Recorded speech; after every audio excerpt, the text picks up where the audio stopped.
अध्यात्म विश्व विज्ञान यूट्यूब चैनल पर उपस्थित सभी भाई बहनों का हार्दिक स्वागत समादर करते हुए छांदोग्य उपनिषद के एक प्रसंग का उल्लेख हम अपने मित्रों से करें।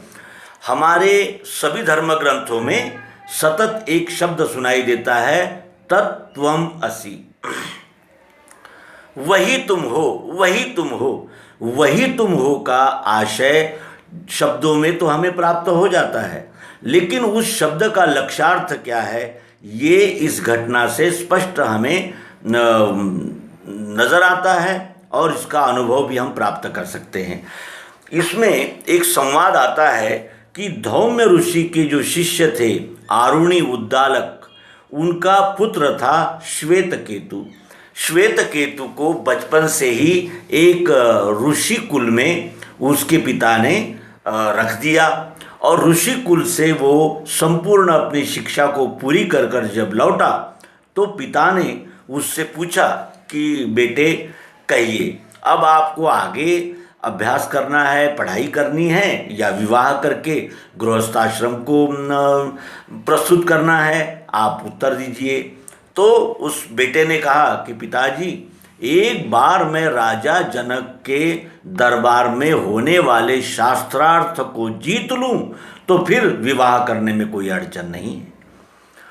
पुत्र का ये उत्तर सुनकर वो जो उसके पिता थे उद्दालक, वो उद्विग्न हो गए। उन्हें बड़ा दुख हुआ कि इतने वर्षों तक जिसको मैंने ऋषि कुल में रखा वो आज भी कुछ जीतने की और अपने नाम का डंका बजाने की प्रतिज्ञा हृदय में लेकर घूम रहा है। ये कितनी बुरी बात है, क्योंकि सभी अभिमानों का, सभी यानी जिसे कहते हैं कि द्वैत का लय करने के लिए हम गुरुकुल में अपने बच्चों को भेजते हैं और वो बच्चे वहाँ से उस ज्ञान का मद अभिमान धारण करके लौटते हैं। ये देखकर उसका मन अत्यंत दुखी हो गया और वो कहने लगा उस पुत्र से कि बेटे, तुम थोड़ी देर के लिए मेरे अध्ययन कक्ष में आओ।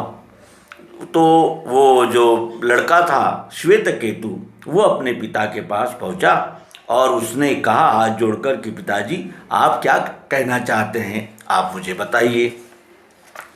तो उस पिता ने अपने पुत्र से पूछा कि ये मुझे आप ये बताइए कि तत्त्वम असि, जिस महावाक्य को आप जानकर आए हो, उसका क्या तात्पर्य है। तो वो कहने लगा कि पिताजी, इसका अर्थ होता है कि वही तुम हो। तो पिता ने पूछा कि वही तुम हो का क्या आशय है।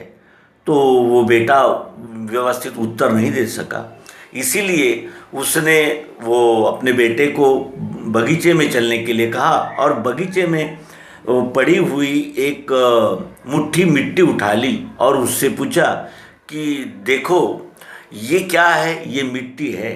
जब हम इस मिट्टी को जान लेते हैं तो फिर मिट्टी से बने हुए अनेक जो वस्तुएं हैं, जैसे घड़ा है, सुराही है, ईंटें हैं, खपरेल है, इनको जान लिया जा सकता है या नहीं।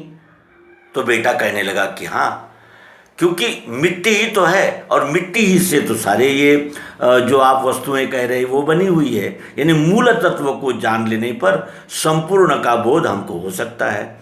फिर उसने उस पिता ने अपने पुत्र से कहा कि जैसे एक ही सोने से अनेक स्वर्ण के अलंकार बनते हैं, जैसे एक ही मिट्टी से अनेक वस्तुएं बनती है, तो ये देखो कि ये विश्व जो है ये ऐसे कौन से मूल तत्व है जिनसे बना है और जिनको जान लेने पर हम यच्चावत वस्तुओं को जान सकते हैं।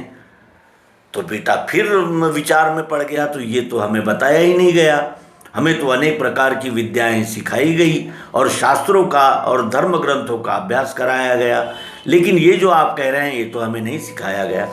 तो फिर उस पिता ने थोड़ी बगीचे में और आगे ले जाकर कहा कि ये जो मधुमक्खियाँ हैं ये शहद इकट्ठा करती है और जहाँ उसका संग्रह होता है वहाँ ले जाकर छोड़ देती है।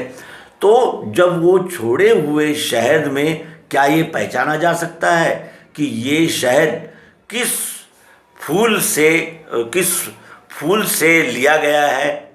तो बेटे ने कहा कि नहीं, इसका अर्थ यह है कि इकट्ठा आने पर, एक संग होने पर फिर भेदभाव, ये और वो, मैं और तू, ऐसा नहीं किया जा सकता। क्योंकि एकात्मता में आते ही, जैसे नदी, नाले, अनेक प्रकार के जो जल प्रवाह है वो समुद्र में मिल जाने पर फिर ये कहना कि ये बूंद नाले की है और वो बूंद नदी की है, ऐसा हम नहीं कह सकते, क्योंकि अब वो एक संग हो गया, एक ही जगह हो गया। इसी तरह हम भी, ये संपूर्ण जीव सृष्टि जो है वो ऐसे तत्वों से बनी है कि उन तत्वों का ज्ञान होते ही फिर हमारा द्वैत भ्रम, मेरा तेरा, ये वो, मैं तू, इस प्रकार का जो भेदाभेद है वो समाप्त हो जाता है। फिर उन्होंने उसे उदाहरण दिया कि एक बरगद के बीज में जिस तरह उस संपूर्ण विश्व विशाल वृक्ष का स्वरूप अंतर्हित होता है, उसी तरह ये जो सृष्टि है इसका बीज उन तत्वों को जानने पर हमें ध्यान में आता है। और बीज से ही तो वृक्ष बना है। बीज को जब हम देखते हैं तो उसका विस्तार ध्यान में नहीं आता, लेकिन बीज ने ही तो इस विश्व इस वृक्ष का स्वरूप धारण किया है। इसका अर्थ ही है कि उस बीज में ही वृक्ष है। केवल हमें उसका जिसे कहते हैं कि धारा जोड़नी होगी, उसका विस्तार जोड़ना होगा, तब हमें ये बोध हो सकता है कि बीज में ही वृक्ष है और वृक्ष में ही अनेक प्रकार के बीज है। बीज और वृक्ष, वृक्ष और बीज, ये अनंत प्रकार से चलने वाला एक ही चक्र है। और इसी चक्र को समझने के लिए हम अपने पाल्यों को गुरुकुल में भेजते हैं। बेटे, तुम वहाँ जाकर केवल भेद और जिसे कहते हैं कि व्याख्यान कुशलता और अनेक प्रकार के विवादों को ही ले आए हो, तुमने समन्वय की भूमिका धारण नहीं की है। और जब तक तुम समन्वय की भूमिका धारण नहीं करते हो, तब तक तुम्हारा ये नर शरीर मानव जन्म लेना ही व्यर्थ है। मानव का पहला कर्तव्य तो अपने स्वस्वरूप का दर्शन करना ही है, क्योंकि चारों खानियों की अनंत जो योनियाँ हैं, उसमें सर्वश्रेष्ठ मानव का जन्म इस जन्म मृत्यु के चक्र से छूटने के लिए ही मनुष्य को मिला है। और जब तक हम स्वस्वरूप का दर्शन न कर लें, तब तक इस चक्र से हम बाहर नहीं हो सकते। स्वस्वरूप का दर्शन होने पर ही हमें अपना क्षुद्र अहंकार और क्षुद्र वासनाओं को जिसे कहते हैं कि समाहित करने की और उसे तिरोहित करने की युक्ति प्राप्त हो सकती है। और इसी युक्ति का नाम ही अध्यात्म है, जिसे पढ़ने पढ़ाने के लिए ही हम अपने पाल्यों को ऋषि कुल में भेजते हैं। फिर सर्वव्यापी ब्रह्म का उपदेश करने के लिए उन्होंने अंतिमतः ये किया कि एक जो लोटा था उसमें थोड़ा सा नमक डाल दिया और थोड़ी देर बाद उस लड़के से कहा कि अब आप इसके एक एक घूंट करके पीजिए। पहला घूंट लिया तो उस पिता ने अपने पुत्र से पूछा कि कैसा लगता है बेटे? तो कहने लगा कि ये तो नमकीन है। अच्छा, अब इस लोटे के बीच के जल को तुम सेवन करो और बताओ कैसा लगता है।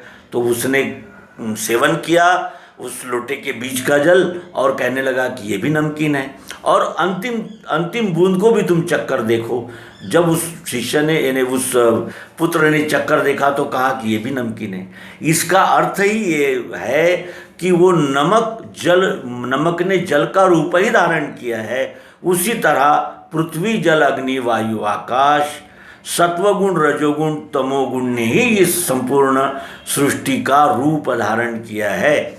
मूल को जानते ही फिर विस्तार को जानना सरल हो जाता है। इस प्रकार का बोध उस पिता ने अपने पुत्र को दिया और साथ ही शास्त्रार्थ करके अन्यों को अपना अंकित बनाने की जो जिजीविषा उसके अंदर जागृत हुई थी उसका भी शमन किया और ये बताया कि एक में अनेकता के दर्शन करने के लिए अध्यात्म विज्ञान नहीं है, अनेकता में एकता के दर्शन करने पर ही मनुष्य अपने सभी संशय भ्रमों से मुक्त हो सकता है। और जब तक वो अपने संशय भ्रमों से मुक्त नहीं होता तब तक उसे स्थायी शांति, समाधान और आनंद की प्राप्ति नहीं हो सकती। इसलिए बेटे, तत्वम असि, वही तुम हो, इसका संपूर्ण बोध लेने के लिए तुम्हें पुनः गुरुकुल में जाना होगा और अपने गुरुजनों से ये कहना होगा कि मैं केवल धर्म ग्रंथों का और शास्त्रों का अभ्यास करने के लिए ही नहीं आया हूँ। मेरे पिता ने मुझे तत्वम असि का संपूर्ण खुलासा प्रत्यक्ष, यथार्थ और प्रायोगिक पद्धति से लेने के लिए ही यहाँ भेजा है। मुझे आप तत्वम असि का उपदेश कीजिए। और ये कहते हुए उस पिता ने अपने पुत्र को पुनः गुरुकुल में भेजा। इसी तत्वम असि का संपूर्ण खुलासा, संपूर्ण यानी विस्तार हमें सर्वांग योग से प्राप्त होता है। सर्वांग योग को आत्मसात करके ये मनुष्य सभी भेदाभेद से छूट सकता है और अपना व्यष्टि अहंकार, व्यष्टि वासनाएं विश्वरूप परमात्मा को समर्पित करके हम भी उस अंतिम बोध को जा सकते हैं जिसको तत्वम असि का पूर्ण उदय कहते हैं, सर्वम खलविदम ब्रह्म। तो आइए अध्यात्म विज्ञान को जानकर हम भी इस परम लाभ को प्राप्त करके अपने नर जन्म को कृतकृत्य करें। धन्यवाद। नर्मदे।